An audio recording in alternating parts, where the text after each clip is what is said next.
Today special में आज हम आपको ऐसी शख्सियत से मिलवाने जा रहे हैं जिन्होंने देश की अखंडता और सौहार्द को बिगाड़ने वाले आतंकवादियों को फांसी के फंदे तक पहुंचाया। जी हां, हमारे चैनल हेड प्रतीक श्रीवास्तव ने जाने माने अधिवक्ता उज्जवल निकम से चर्चा की और बताया कि किस तरह उन्होंने कसाब जैसे आतंकी को कानून के जरिए मौत की सजा दिलवाई। मेरे साथ इस वक्त देश के मशहूर वकील श्री उज्जवल निगम मौजूद हैं। सब जानते हैं कि श्री उज्जवल निगम ने कसाब के खिलाफ एक कानूनी जंग लड़ी थी और कसाब को अगर फांसी दी गई तो उसका बहुत बड़ा श्रेय श्री उज्जवल निगम को है। आइए हम उनसे बातचीत करते हैं। निगम साहब, आपका स्वागत है। जी निगम साहब, सबसे पहले मैं जानना चाहूँगा कि कसाब को फांसी दे दी गई, लेकिन कसाब के ज़रिए जो मुख्य उद्देश्य था आपका या देश का कि लश्कर तोयबा की बदनीयती उजागर हो, पाकिस्तान के नापाक इरादे उजागर हों, क्या हम उसमें कामयाब हुए? हाँ, मैं दावे से ज़रूर कहूँगा कि 26/11 का जो आतंकी हमला हुआ था उसके बाद कई लोगों को ऐसा लगा कि क्या ये 10 आतंकवादियों का क्या मकसद हो सकता है, इनके पीछे कौन सी शक्ति हो सकती है और आखिर इन्होंने बंबई पे हमला क्यों किया।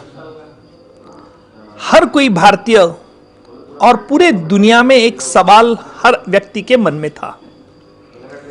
कसाब को फांसी दिलाना ये सिर्फ मेरे लिए एक उद्देश्य नहीं था, लेकिन कसाब के पीछे जो भी आतंकी शक्ति थी जिन्होंने ये हमला किया, जो हमेशा चाहते थे कि बंबई पे हमला करके हमने इस देश को सांप्रदायिकता को बिगाड़ना। जो पाकिस्तान की आतंकी शक्ति थी लश्कर तोयबा, इसकी ये एक बुनियाद चाल थी। लश्कर तोयबा के पीछे पाकिस्तान के आर्मी के कई लोग ऐसे थे कि जिनका हमने पर्दाफाश कर दिया। उनका जो बातचीत भी आपने पेश की थी अदालत में, उससे साफ जाहिर होता था कि मिलिट्री से जुड़े हुए लोग, पाकिस्तानी मिलिट्री से जुड़े हुए, ISI जुड़े हुए लोग उनको इंस्ट्रक्शन दे रहे थे। देखिए, ये 10 हमलावर के नज़दीक हर कोई व्यक्ति के पास मोबाइल फोन था और जैसा होटल ताज, होटल ओबेरा और नरीमन हाउस, इस वक्त जब हमला चालू था तब ये हमलावर अपने अकाउंट से टेलीफोन से बात करते थे।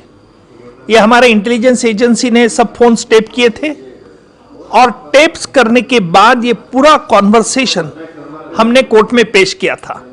निगम साहब, मुख्य सरगना जो है लश्कर तोयबा का हाफिज शहीद, वो आज भी खुला घूम रहा है, पाकिस्तान में घूम रहा है, तहरीर दे रहा है। हमारे भारत के एक पत्रकार जो इंदौर के ही हैं, वैदिक जी, वो उससे मुलाकात करके आए हैं। तो तोयबा को आप उजागर करना चाहते थे, कामयाब भी हुए हैं, और कसाब को फांसी देने का मकसद कहीं ना कहीं यहाँ फिर अधूरा रह जाता है, क्योंकि हाफिज शहीद तो अभी भी खुला घूम रहा है और तोयबा अभी भी अपनी गतिविधियाँ जारी रखे हुए हैं। देखिए, लश्कर तोयबा का जो फाउंडर था और जिसका नाम आज जमात-उद-दवा कहते हैं, लश्कर तोयबा ने अपना नाम बदल लिया है और जमात-उद-दवा उनका ये नया नाम लिया है। इसका जो फाउंडर है हाफिज शहीद, इसने पूरी साजिश रची थी और उसको पाकिस्तान के आर्मी के लोग उसको मदद कर रहे थे। कसाब ने अपने इकबाली बयान में साफ तौर पर कह दिया था कि जैसा उनके ट्रेनिंग कैंप में जब हाफिज शहीद और एक पाकिस्तान का मेजर जनरल ने विजिट किया और उस विजिट करने के बाद जब उन्होंने फायरिंग प्रैक्टिस ली थी तो कसाब का नंबर 1 फायरिंग में आया था। तब मेजर जनरल ने उनको कहा कि ये लड़का जो है जिसका नाम कसाब था, ये फायरिंग अच्छा करता है और कई लोगों की फायरिंग गलत हुई थी। उस वक्त उन्होंने बहुत डांटा था। तो मुझे मालूम है कि आज हाफिज शहीद को पाकिस्तान पूरा एक शेल्टर दे रहा है और आज भी हाफिज शहीद पाकिस्तान में बैठ के हमारे देश के खिलाफ ऐसा बक रहा है, लेकिन अमेरिका ने उसे एक टेररिस्ट करके घोषित कर दिया है और मुझे उम्मीद है कि जल्द से जल्द अमेरिका उसे भारतीय पत्रकार का उनसे मिलना आपकी नजर में क्या है? देखिए, आज हाफिज शहीद हमारा देश का शत्रु नंबर 1 है। भारतीय पत्रकार ने मिलना, ये मैं कहता हूं, ये बात ठीक नहीं है। चाहे मीडिया को कितना भी स्वातंत्र हो, लेकिन अगर उस स्वातंत्र को उसका अतिरेक होता है तो उसका स्वैराचार होता है, स्वेच्छाचार। और मैं कहूंगा स्वैराचार से ही अत्याचार जन्म लेता है। तो इसलिए एक भारतीय पत्रकार ने उनसे मिलना और उनसे एक प्रकार का न्योता देना और उसके बाद उसको सर्टिफिकेट देना, ये बहुत हमारे लिए शर्मिंदगी की बात है। पाकिस्तान में गए थे, पाकिस्तान को आप अमेरिका के दबाव में जाना पड़ा था आपको और अधिकारियों को, और बताना पड़ा था कि आपने कसाब को फांसी किन ग्राउंड्स पे दी गई है। शुरुआत में तो कसाब को पाकिस्तान अपना नागरिक मानने को तैयार नहीं था। अब आपने जब उसके सामने एविडेंस रखे तो उसके बाद क्या पाकिस्तान और अमेरिका के नज़रिए में कोई बदलाव आया? जरूर। आज कसाब को फांसी देके हमें क्या कामयाबी मिली, अगर ये कोई सवाल मुझे करे तो मैं ये जरूर कहूँगा कि आज पूरा दुनिया को हमने बता दिया है, साबित कर दिया है कि कसाब का जो टेररिज्म जहाँ से निकला था वो स्टेट स्पॉन्सर टेररिज्म, जिसे मैं प्रॉक्सी वॉर कहूँगा, ये पाकिस्तान में हुआ था। और इतना ही नहीं, तो कसाब से जिन लोगों की तार जुड़ी थी, कसाब और जो 9 उसके लोग मर गए, तो उन 9 लोगों की पीछे कौन था, साजिश क्यों की थी, साजिश के पीछे किन किन लोगों ने भाग लिया था, ये पूरे दुनिया के सामने हमने साबित किया। लगता नहीं कि पाकिस्तान या अमेरिका के नजरिए में कोई बदलाव आया है? देखिए, अमेरिका में जरूर बदलाव आया है और इसी वजह से कसाब को फांसी देने के बाद हम जब पाकिस्तान में गए थे तब अमेरिका ने कहा था कि क्या सचमुच पाकिस्तान जो कसाब के आकाओं के खिलाफ जो कार्रवाई कर रहे हैं और सही मामले में कार्रवाई चल रही है, क्या एक ढोंग है। और मुझे खुशी इस बात की है कि आज हमने पूरे दुनिया के सामने एक एग्जाम्पल खड़ा कर दिया है। उस वक्त जब फांसी की बात हुई थी तब कुछ लोगों ने ये कहा था, कानून के कुछ जानकार भी कह रहे थे, कुछ डिफेंस के जानकार भी कह रहे थे, कसाब को जिंदा रखना चाहिए और उससे और चीज़ें उगलवानी चाहिए, लेकिन उज्जवल निगम पर्सनली लड़ाई लड़ रहे थे कि इसको हर हालत में फांसी होनी चाहिए। आज आपको लगता है कि अगर वो जिंदा रहता तो शायद भारत के लिए ज़्यादा मददगार होता? बिल्कुल नहीं। कसाब तो एक सादा प्यादा था। कसाब को जितनी जानकारी मालूम थी वो सभी जानकारी उसने हमें अभी इंटेलिजेंस एजेंसी को बता दी थी।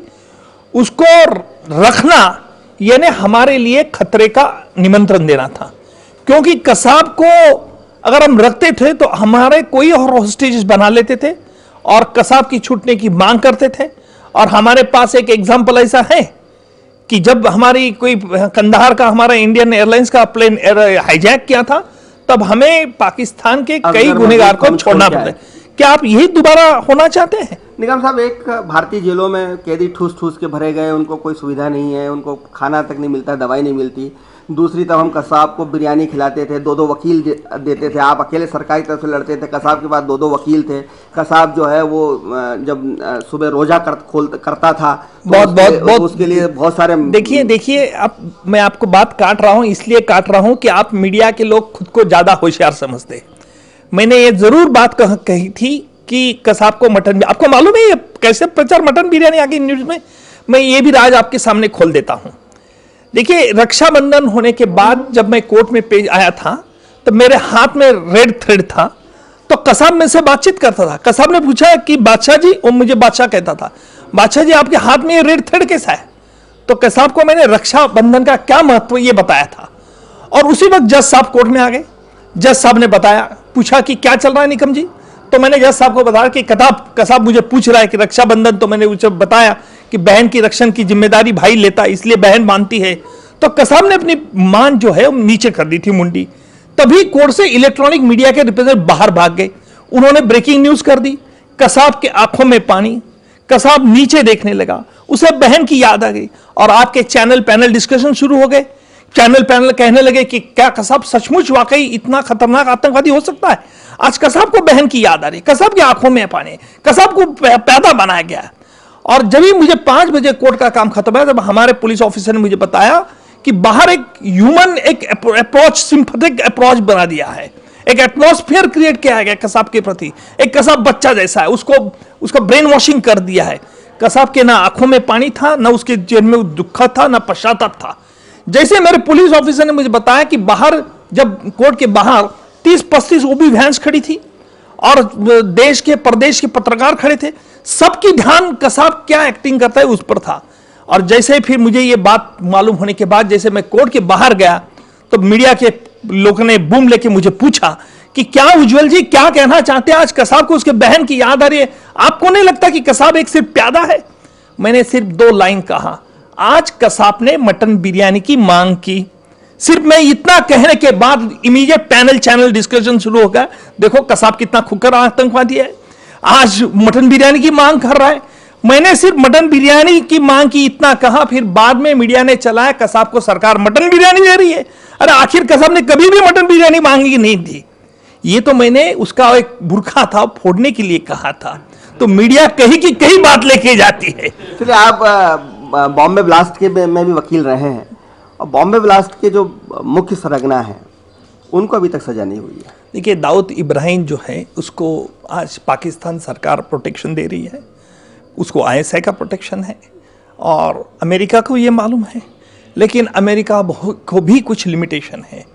और बार बार में आपको पता होगा कि जब जनरल परवेज मुशर्रफ जब हिंदुस्तान में आए थे तब उन्होंने आगरा में कहा था कि ये दाऊद इब्राहिम हमारे देश में नहीं है।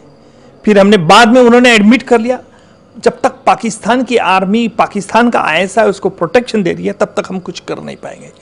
बाकी लोग को कितनी सजा हुई बॉम्बे ब्लास्ट में? देखिए, एक को तो याकूब मेमन, टाइगर मेमन का भाई, उसको फांसी होगी, अभी उसको फांसी को रोक लेगा। कई लोगों को लाइफ इंप्रिजनमेंट होगी। अब तक मैंने जो भी ट्रायल चलाए हैं उसमें 640 लोगों को लाइफ इंप्रिजनमेंट है और 48 आरोपी को डेथ पेनल्टी हुई है। उज्जवल निगम से को सुन रहे थे, जो बता रहे थे उनकी राष्ट्रवादिता सामने आती है कि उन्होंने बॉम्बे ब्लास्ट के 640 लोगों को उम्र कैद की सजा दिलवाई है, 40 लोगों को फांसी पर चढ़वाने की उन्होंने सजा दिलवाई है। कसाब का उदाहरण हमारे सामने है। ऐसे राष्ट्रवादी वकील अगर हमारी न्याय व्यवस्था में रहेंगे तो निश्चित रूप से देश का भविष्य बहुत उज्जवल है और हमारी न्याय प्रणाली निश्चित रूप से और मजबूत होकर और स्वतंत्र होकर उभरेगी। कैमरामैन प्रदीप मसीह के साथ प्रतीक श्रीवास्तव, SR मध्य प्रदेश।